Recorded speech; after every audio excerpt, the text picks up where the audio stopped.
Bab 2488. Oleh karena itu, utusan kegelapan percaya bahwa lebih baik menjadi lebih kuat daripada dilindungi oleh kultivator kuat di ruang atas atau bahkan dilindungi oleh dewa iblis. Hanya dengan menjadi kuat, seseorang dapat benar-benar mengubah takdirnya.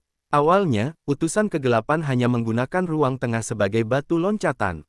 Akan tetapi, setelah melawan anak cahaya dan jatuh ke ruang bawah, semua orang mengira dia telah dikalahkan. Namun, tidak ada yang tahu bahwa semua ini adalah bagian dari rencananya untuk melahap energi gelap. Tentu saja dia harus mencari tempat dengan lebih banyak memiliki energi gelap. Energi gelap di ruang bawah jauh melebihi energi gelap di ruang tengah. Penguasa kegelapan dari utusan kegelapan, yang telah berkultivasi selama ratusan tahun, telah mengonsumsi sejumlah besar energi gelap lebih lama dibandingkan dengan kultivator biasa. Kali ini, jika berhasil dan bumi sepenuhnya dilahap oleh kegelapan, maka tempat ini akan menjadi markas penguasa kegelapan. Dewa Iblis ke-9 di alam semesta, yaitu penguasa kegelapan, akan lahir di sini. Di Menara Pagoda, cahaya putih melintas di depan mata surya, kemudian dia sampai di tingkat 5 Menara Pagoda. Langit di sini berwarna merah menyala dan di bawahnya terdapat dataran vulkanik tak berujung. Sejumlah gunung berapi besar sedang meletus, dan magma merah terus mengalir, abu vulkanik yang disemburkan ke langit membentuk gugusan awan hitam satu persatu. Petir di dalam awan gelap ini menyambar dan mengeluarkan suara gemuruh. Pada saat ini, Surya melihat 10 pterosaurus besar merangkak keluar dari kawah 10 gunung berapi di sekitarnya. Pterosaurus merah menyala ini mengeluarkan suara yang tajam dan menusuk telinga ketika mereka keluar dari kawah, kemudian api menyembur keluar dari mulut mereka. Saat mata Surya tertuju pada Pterosaurus, Pterosaurus tersebut menatap tepat ke arah Surya dan mereka saling menatap. Pterosaurus itu menemukan Surya dan mengaum dengan marah. Raungan Pterosaurus itu menyadarkan Pterosaurus lainnya. Tak lama kemudian, ke-10 Pterosaurus itu menyadari kehadiran Surya. Mereka mengepakkan sayapnya dan bergegas menuju Surya pada saat yang bersamaan. Pterosaurus itu sangat cepat. Saat dihadapkan dengan sejumlah besar Pterosaurus, Surya mengelak ke kiri dan ke kanan. Surya menghindari 3 Pterosaurus, tetapi terlempar oleh sayap salah satu Pterosaurus itu dan melesat ke belakang. Surya berubah menjadi bayangan, jatuh dengan cepat dari udara dan mendarat di sebuah kawah gunung berapi. Saat melihat ada 10 Pterosaurus di langit, Surya merasa kesusahan. Tidak mudah menghadapi Pterosaurus, apalagi 10 Pterosaurus besar. Saat sedang berpikir, Pterosaurus itu bergegas lagi. Pterosaurus di udara menyemburkan api ke arah Surya. Wush! Nyala api menyala, pikiran Surya tergerak, lalu perisai pertahanan kekuatan cahaya tiba-tiba muncul. Api menyelimuti perisai pertahanan kekuatan cahaya. Surya segera mengangkat tangan kanannya. Melalui induksi kekuatan cahaya, dia mengubah energi api yang disemburkan oleh Pterosaurus menjadi kekuatan cahaya, memperkuat perisai pertahanan. Pterosaurus itu menyadari bahwa api yang ia semburkan tidak membahayakan Surya. Ia buru-buru melambaikan sayapnya dan mengepakkannya ke arah Surya. Kekuatan Pterosaurus itu sangat besar, ia membombardir perisai energi dan langsung menghancurkannya. Pada saat yang sama, Surya juga terlempar ke udara. Pada saat ini, 3 ekor Pterosaurus terbang, mengulurkan cakar tajamnya dan hendak meraih Surya. Saat ini, Surya sedang digoda oleh beberapa Pterosaurus di udara seperti dijadikan mangsa mereka. Surya pernah bertarung dengan Pterosaurus dan menemukan bahwa meskipun Pterosaurus sangat kuat, mereka memiliki kelemahan yang fatal. Yaitu setelah Pterosaurus besar kehilangan kemampuannya untuk terbang, pergerakannya akan menjadi sangat lambat. Selama bisa menukul Pterosaurus dengan keras sebelum terbang lagi, maka Surya pasti bisa membunuhnya. Saat ini, Surya memutuskan hanya dalam waktu 2 detik. Sekarang, meskipun ada 10 Pterosaurus di sini, mereka hanya terlihat banyak. Karena Pterosaurus itu besar, sulit untuk bertarung dalam waktu yang lama. Jadi, Pterosaurus yang benar-benar terlibat dengan Surya berjumlah sekitar 3 ekor. Surya melihat Pterosaurus itu mulai menjulurkan cakarnya. Setelah berkultivasi selama 45 tahun, Surya juga ingin mengetahui tingkat kekuatannya telah meningkat sampai mana. Oleh karena itu, dia segera melepaskan cahaya Dewa Naga, kemudian naga emas itu melingkar di sekitar lengan kanan Surya. Bab 2489. Detik berikutnya, Surya meninju cakar Pterosaurus itu. Roar! Naga emas itu meraung dan bergegas menuju cakar tajam Pterosaurus. Karena kekuatan kultivasi Surya telah meningkat beberapa tingkat, intensitas cahaya Dewa Naga juga meningkat pesat. Naga emas itu meraung dan melayang di sekitar cakar Pterosaurus. Aura naganya yang kuat secara langsung menyebabkan cakar Pterosaurus hancur dengan sendirinya. Duar, duar, duar. 3 ledakan terjadi pada cakar Pterosaurus, tulang kaki mereka hancur total. Pterosaurus mengeluarkan suara raungan yang tajam dan menusuk telinga. Raungan tajam ini menarik 4 Pterosaurus lain untuk bergegas menuju Surya. Pterosaurus adalah makhluk yang memiliki temperamen buruk, ketika sedang marah, mereka akan kehilangan ketenangannya. Begitu melihat peluang tersebut, Surya segera menggiring 4 Pterosaurus terbang menuju gunung berapi. Keempat Pterosaurus itu mendarat satu per satu. Sosok Surya melintas dan dia dengan cepat melayang di antara keempat Pterosaurus dengan pedang naga iblis di tangannya. Hanya dalam 2 detik, Surya memegang pedang naga iblis dan mengayunkan 4 tebasan pedang, memotong cakar keempat Pterosaurus tersebut. Darah berceceran dan 2 dari 4 Pterosaurus meraung seraya terbang menjauh. Sedangkan kedua Pterosaurus lainnya hanya meraung, rasa sakit membuat mereka lupa untuk melarikan diri dari gunung berapi. Setelah melihat ini, mata Surya berkilat terang, kemudian dia berbalik lagi. Sambil memegang pedang naga iblis di tangannya, dia melompat 2 kali di udara, mengayunkan pedang 2 kali dan kemudian mendarat dengan mulus di atas dinding kawah gunung berapi. Ketika melihat ke belakang, kepala dan tubuh kedua Pterosaurus terpisah dan jatuh ke tanah. Pterosaurus di langit melihat Surya membunuh 2 Pterosaurus dan segera bergegas lagi. Kali ini, Pterosaurus di langit menjadi lebih pintar. Mereka terus menyemburkan api ke arah Surya, mencoba agar Surya bisa dibakar hidup-hidup melalui api, tetapi menolak untuk mendarat di atas gunung api tempat di mana Surya berada. Para Pterosaurus mengira selama mereka tidak mendarat di gunung berapi, mereka dapat terhindar dari pembunuhan oleh Surya. Namun, Pterosaurus ini tidak mengetahui bahwa mereka telah jatuh ke dalam perangkap Surya dengan tetap berada di udara. Surya membalik tangan kirinya, lalu tombak naga biru muncul di tangannya.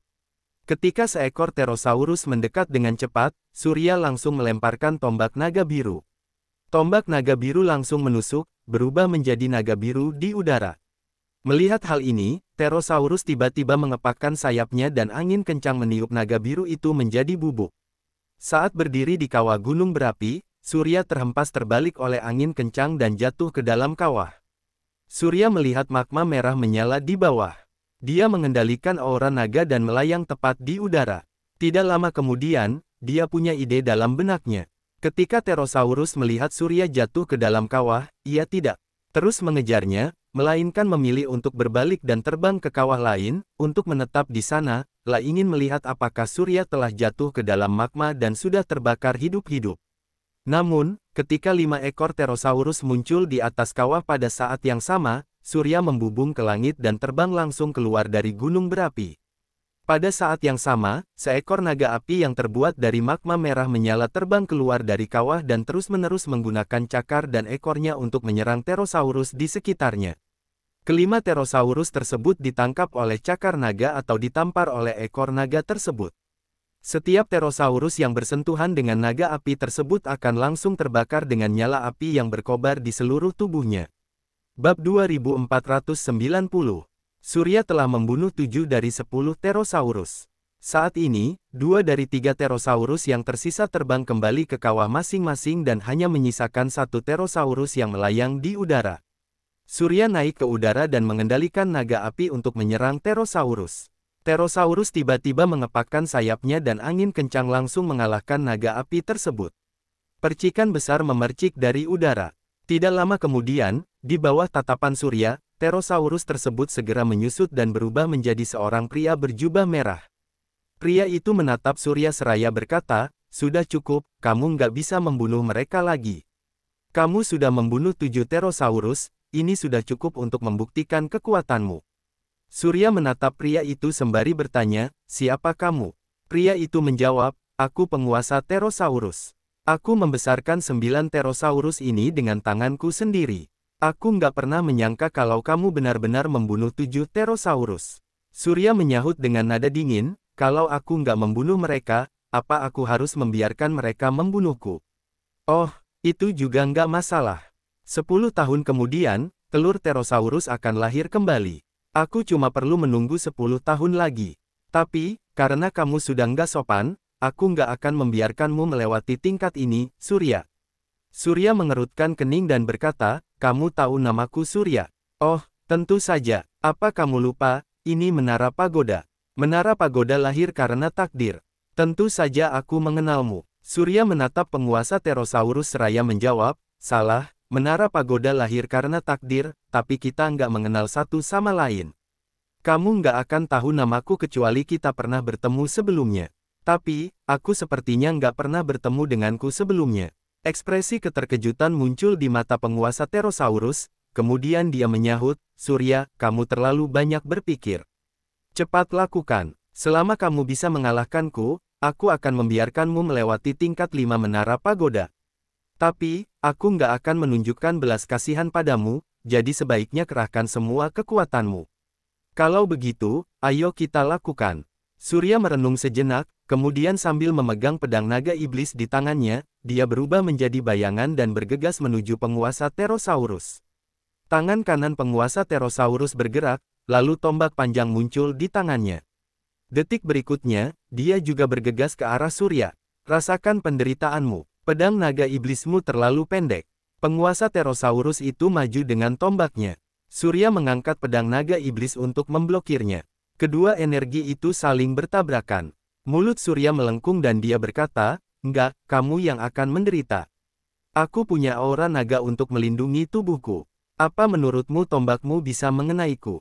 Aura naga yang ganas tiba-tiba menyeruak dan kekuatan besar mengempaskan penguasa Pterosaurus. Mata penguasa Pterosaurus terbelalak dan sebelum dia bisa pulih, angin kencang datang, pedang naga iblis di tangan Surya sudah diletakkan di leher penguasa Pterosaurus. Surya kemudian berkata dengan nada dingin, kamu sudah kalah. Bibir penguasa Pterosaurus bergetar, lalu dia menyahut, benar, aku memang kalah. Kamu lulus. Terima kasih. Surya menyingkirkan pedang naga iblisnya, lalu bertanya, apa kamu bisa memberitahuku kenapa kamu bisa tahu namaku? Penguasa Pterosaurus menjawab, baru saja, aku bilang kalau Menara Pagoda lahir karena takdir.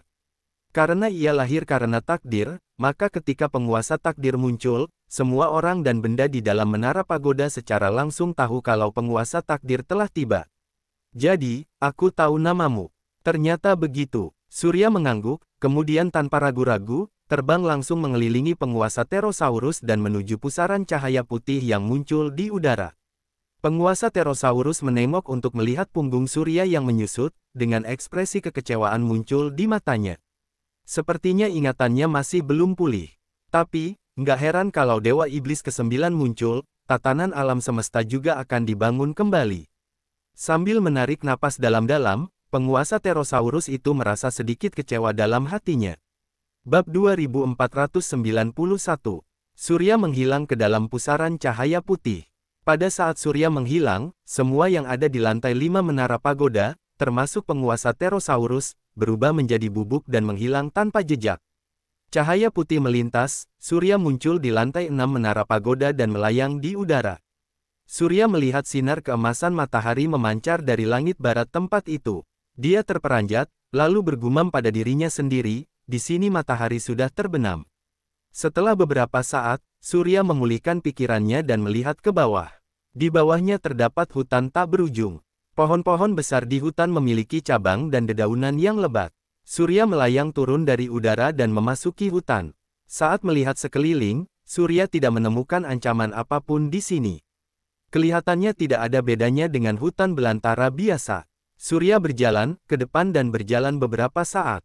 Dia merasa haus dan mengeluarkan air minum dari ruang penyimpanan, kemudian minum beberapa teguk. Saat Surya mengangkat tangannya untuk menyeka noda air dari sudut mulutnya, tiba-tiba sebuah suara yang familiar terdengar dari belakang, Pak Surya, sudah lama sekali sejak terakhir kali aku melihatmu. Aku nggak menyangka kali ini, kita akan bertemu di sini.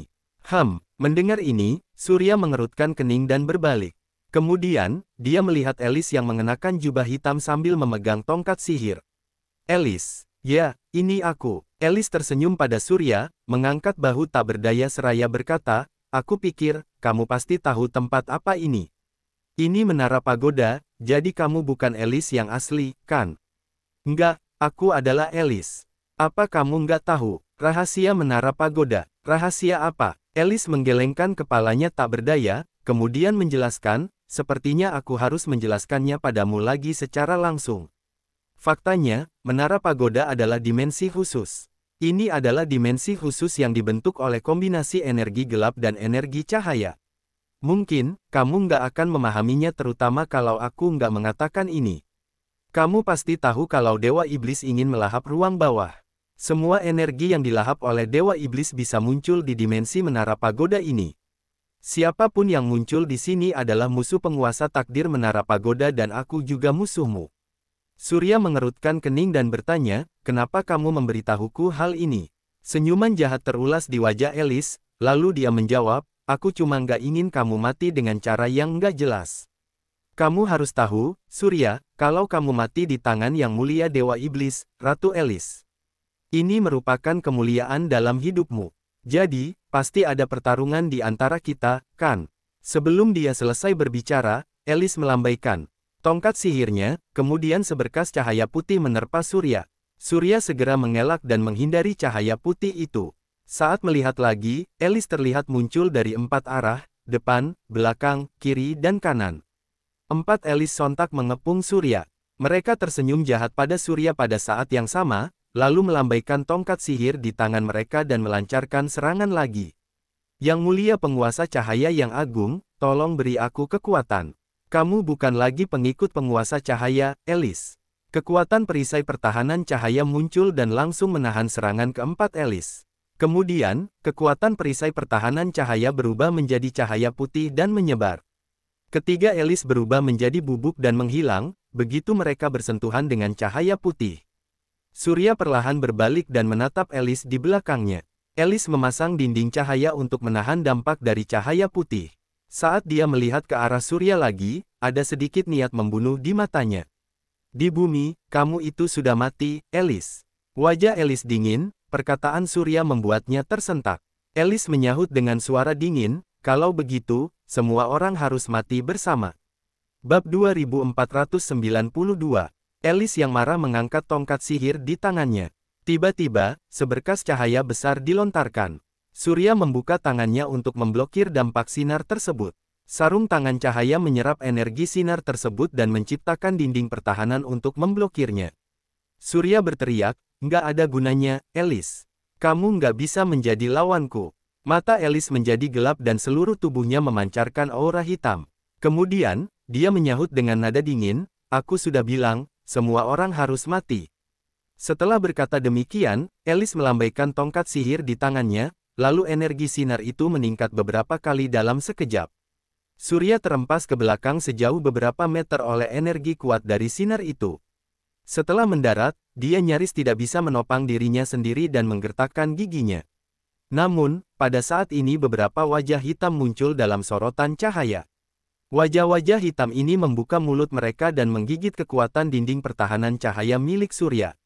Mereka terus melahap kekuatan cahaya ini. Dalam sekejap, Surya sontak terkejut. Alice telah memanfaatkan energi gelap dan melahap kekuatan cahaya secara terbalik. Kekuatannya telah meningkat ke tingkat yang menakutkan. Sekarang kekuatan Alice mungkin sebanding dengan kekuatan utusan kegelapan. Saat wajah-wajah itu terus melahap, retakan segera muncul di dinding pertahanan kekuatan cahaya. Tidak lama kemudian, retakan besar muncul di dinding yang makin melemah. Detik berikutnya, dengan suara ledakan, dinding itu hancur. Surya terkena pancaran sinar itu dan terbang mundur sejauh beberapa meter. Sinar cahaya itu mengenai dada Surya, tetapi diserap oleh perisai pertahanan Surya. Alice menyingkirkan tongkat sihirnya, menatap Surya dengan mata merah, menggertakkan giginya seraya berkata, baju besi cahaya, anak cahaya terkutuk. Kalau bukan karena baju besi cahaya, mana mungkin aku bisa mati? Surya, aku ingin kamu tinggal di sini selamanya dan dikubur bersamaku. Saat dia berbicara, aura hitam terbentuk menjadi tornado dan mengangkat Alice dari tanah. Alice merapalkan mantra, kemudian pusaran terbentuk di langit dan cahaya putih jatuh dari langit, menyelimuti tubuh Surya. Penjara cahaya, bunuh. Elis tiba-tiba meraih tangannya dan mengatupkan jari-jarinya. Tiba-tiba, cahaya putih di langit mulai menyusut. Saat Surya berada dalam cahaya putih ini, dia merasakan tekanan kuat yang tak terlihat. Sepertinya akan menghancurkan Surya hingga berkeping-keping. Pada saat ini, Surya tahu betul jika dia tidak bisa menahan tekanan ini, maka dia pasti akan mati di sini. Elis awalnya adalah ketua agung berjubah hitam. Organisasi Cahaya Dewa, dengan kultivasi tingkat lanjut. Sekarang, dia telah menerima berkah energi gelap dan kekuatannya meningkat beberapa kali lipat. Surya menggertakkan gigi dan mendorong kuat-kuat dengan kedua tangannya ke arah kedua sisi. Di bawah tekanan yang sangat besar, wajah Surya menjadi muram. Melihat pemandangan ini, Elis mencibir seraya berkata, Surya, kamu nggak perlu bersusah payah lagi. Setiap orang yang memasuki penjara cahaya pada akhirnya akan menghilang dari dunia ini. Kamu sama seperti mereka. Pada akhirnya, kamu akan berubah menjadi setitik debu dan menghilang sepenuhnya dari dunia ini seiring dengan memudarnya cahaya putih. Ini adalah takdirmu. Enggak, ini bukan takdirku. Surya menggertakkan gigi sambil berteriak. Kata-kata Elis mengingatkan Surya pada satu hal. Karena penjara cahaya adalah sebuah ruang, tekanan ruang ini tidak bisa lebih kuat dari kekuatan aturan ruang atas. Lagi pula, kekuatan aturan adalah alasan lahirnya ruang. Kekuatan aturan ruang atas adalah kekuatan khusus yang dapat menekan semua ruang. Aura naga adalah kekuatan aturan khusus ruang atas. Jika demikian, mengapa tidak mencoba menggunakan aura naga untuk menghancurkan tekanan ruang penjara cahaya? Memikirkan hal ini, Surya diam-diam merapalkan mantra, lalu seekor naga emas muncul di atas kepalanya, kemudian, ia terbang ke bawah dan melingkari lengan kanan Surya. Detik berikutnya, Surya tiba-tiba meninju ke depan. Dasar brengsek, apa yang akan kamu lakukan? Seru Elis dengan ekspresi kebencian. Roar, bab 2493. Naga emas itu mengeluarkan raungan, kemudian bergegas ke depan. Tidak lama kemudian, naga emas itu menyentuh dinding tak kasat mata dari penjara cahaya. Naga emas itu menembus langsung ke dalamnya, lalu terdengar suara ledakan di udara, seperti pecahan kaca yang terdengar dari segala arah. Cahaya putih di langit menghilang, kemudian tekanan sebelumnya menghilang dalam sekejap. Surya berdiri di sana dengan terengah-engah, dadanya naik turun dengan hebat. Elis menatap Surya, ekspresi keterkejutan muncul di matanya, lalu dia menunjukkan seringai jahat sambil berkata, aku nggak menyangka kamu masih bisa menerobos penjara cahaya. Sepertinya kamu memang sangat kuat. Kalau kamu bersedia tunduk padaku, mungkin aku bisa mengampuni nyawamu. Tunduk padamu. Jangan harap. Surya tiba-tiba mengangkat kepalanya dan menatap ke arah Elis. Kemudian, tombak naga biru muncul di tangan kanannya. Surya tiba-tiba melemparkan tombak naga biru ke arah Elis dengan seluruh kekuatannya. Elis mengangkat kepalanya dan menatap tombak naga biru yang dilemparkan oleh Surya. Dia melihat tombak naga biru melayang di udara yang sepertinya diselimuti oleh semacam energi. Ujung tombaknya terus-menerus menyerap energi Elis dan setelah beberapa saat, bayangan naga biru muncul. Roar! Bayangan naga biru itu meraung, Elis memeluk tangannya di dada dan langsung dihempaskan keluar oleh naga biru itu. Elis berubah menjadi bayangan di udara dan menghilang. Surya melihat sekeliling dan berkata dengan marah, wanita sialan ini, apa dia melarikan diri? Saat ini, Surya tidak lagi bersimpati pada Elis. Nasib Elis saat ini sepenuhnya salahnya sendiri. Sebelumnya, Surya sudah hampir mati di tangan Elis. Kini Surya hanya ingin membunuh Elis secepatnya dan melewati tingkat 6 menara pagoda. Namun, tidak disangka saat ini Elis justru tiba-tiba menghilang tanpa jejak. Hal ini membuat Surya bingung. Saat itu, suara Elis tiba-tiba terdengar dari udara. Awalnya, aku ingin mengampuni nyawamu, tapi sekarang sepertinya hal itu nggak diperlukan lagi. Kalau begitu, Surya, terimalah kedatangan yang mulia Dewa Iblis Baroman. Dewa Iblis Baroman, ekspresi terkejut melintas di mata Surya. Namun, pada saat ini bumi mulai bergetar hebat. Tidak lama, kemudian, bumi datar terbelah menjadi dua dan sebuah jurang yang sangat besar muncul di depan Surya. Tidak lama kemudian, seekor ular hitam muncul dari jurang. Ular hitam itu mengeluarkan bisa ular. Saat melihat sepasang mata merahnya, hati Surya bergetar saat ini, matahari telah terbenam dan bulan tergantung di langit. Di bawah sinar bulan perak, bayangan yang dibentuk oleh sosok besar Dewa Iblis Baroman menutupi seluruh tubuh Surya. Sepasang mata ular berwarna merah darah menatap Surya, seolah sedang menatap mangsanya. Pada saat ini, Surya memerhatikan ada seorang wanita dengan setengah tubuh tumbuh dari kepala ular raksasa Baroman. Tubuh bagian atas terbuka, sedangkan tubuh bagian bawah menyatu dengan kepala ular.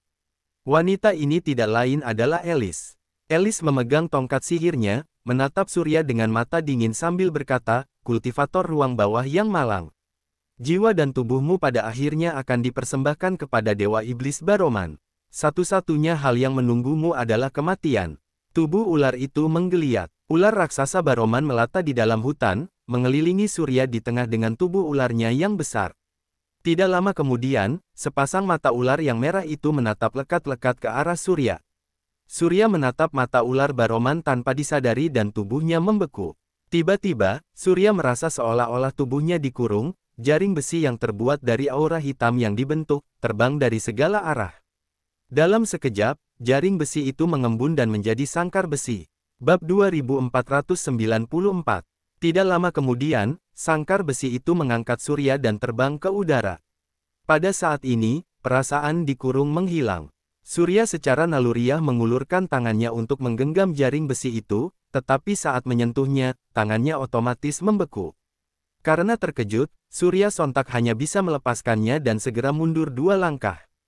Surya segera terbang ke langit, Elis mengangkat tongkat sihir di tangannya dan melancarkan serangan sinar ke arah Surya. Sementara itu, Surya yang terjebak di dalam sangkar, ingin menggunakan kekuatan cahaya untuk melawan. Sayangnya, saat Surya ingin mengerahkan kekuatannya, tiba-tiba dia menyadari bahwa energinya terperangkap dan tidak dapat digunakan. Detik berikutnya, sinar Elis membombardir dada Surya dan langsung diserap oleh kekuatan perisai pertahanan cahaya. Surya melihat ke bawah pada kekuatan perisai pertahanan cahaya yang muncul di tubuhnya dan merasa bersyukur di dalam hatinya. Ketika Surya mengangkat kepalanya dan melihat keluar lagi, dia melihat Baroman tiba-tiba membuka mulutnya lebar-lebar, hendak melahap Surya dalam satu tegukan. Surya langsung berjongkok dan membuat gerakan bertahan, tetapi cahaya itu tiba-tiba menghilang. Saat melihat ke belakang, ternyata taring ular besar Baroman ada di belakang Surya. Sambil menepuk dadanya, Surya sangat senang karena dia tidak digigit Baroman dengan taring ularnya, tetapi hanya dilahap olehnya. Jika tidak, Surya sekarang mungkin sudah mati. Namun, setelah beberapa saat merasa gembira, Surya mendapat masalah lagi. Sekarang, dia dipenjara oleh jaring besi yang dibentuk oleh energi hitam yang terbentuk dan tidak dapat menggunakan energi di tubuhnya sama sekali. Dengan cara ini, cepat atau lambat, Surya akan dicerna oleh Baroman dan akhirnya mati di dalam perut Baroman. Jika dia mati dalam pertarungan dengan manusia, dia bisa dianggap sebagai pahlawan. Namun, jika dia mati seperti ini sekarang, bukankah itu terlihat sangat pengecut? Surya merasa cemas dan bergegas ke jaring besi dengan enggan. Tangannya langsung membeku, kemudian dia hanya bisa melepaskannya lagi dan mundur 2 langkah. Setelah mencoba beberapa kali, Surya akhirnya tidak punya pilihan selain menyerah. Energi dalam tubuhnya telah terkurung. Kini Surya tidak berbeda dengan manusia biasa dan hanya bisa menunggu kematian di dalam sangkar besi ini. Usus Baroman menggeliat, Surya langsung menyelinap ke perut Baroman. Isi perut Baroman seperti kolam asam yang sangat besar, ada banyak makanan di sekitarnya yang larut dan diserap oleh kolam asam tersebut. Tak lama kemudian, air di kolam asam muncul, Surya yang semula berada di tempat tinggi, juga ikut terendam di air di kolam asam. Melihat ini, Surya menghela napas dalam hatinya dan hanya bisa memejamkan matanya dengan pasrah. Namun, pada saat ini sesuatu yang tidak terduga terjadi. Helm cahaya di kepala Surya memancarkan cahaya putih, kemudian ada aura abu-abu samar di luar cahaya putih. Di bawah aura abu-abu ini, air kolam asam yang cukup korosif ini tidak membahayakan Surya. Kemudian, Surya didorong ke dalam usus besar yang dipenuhi dengan bau busuk. Namun, pada saat ini setelah mendapatkan kembali kehidupan barunya Surya tidak memedulikan bau busuk itu sama sekali. Dia hanya penasaran dengan aura abu-abu yang muncul di permukaan tubuhnya. Bagaimana aura abu-abu ini bisa muncul di sini? Kali ini, aura itu bahkan menyelamatkan Surya. Pikiran Surya berputar cepat, memikirkan asal-muasal aura abu-abu. Tak lama kemudian, Adegan pertarungan dengan Elis di Pulau Kuke muncul di benak Surya. Saat itu, sisa kekuatan Dewa Iblis di tubuh Elis menyatu ke dalam helm cahaya. Karena itu, helm cahaya kehilangan kemampuan tembus pandangnya. Tampaknya aura abu-abu ini adalah kekuatan Dewa Iblis. Setelah diserap oleh helm cahaya, kekuatan Dewa Iblis akhirnya ditekan oleh kekuatan cahaya dan menjadi bagian dari helm cahaya. Setelah memikirkan hal ini, Surya menghela napas lega. Namun, setelah memikirkannya dia tiba-tiba menjadi bingung. Jika baju besi cahaya tidak terlihat dan helm cahaya kehilangan kemampuan tembus pandangnya karena digabungkan oleh kekuatan Dewa Iblis Baroman. Jadi, apakah ada kekuatan Dewa Iblis yang tersembunyi di dalam sarung tangan cahaya? Pada saat ini, Surya memikirkan baju besi cahaya yang dia peroleh di lembah Wilson. Mungkinkah kekuatan Dewa Iblis juga dimasukkan ke dalam baju besi cahaya itu? Satu set baju besi cahaya menggabungkan kekuatan jahat dari 8 Dewa Iblis. Apakah tujuannya untuk menghadapi 8 Dewa Iblis? Bersambung ke bab 2495. Terima kasih.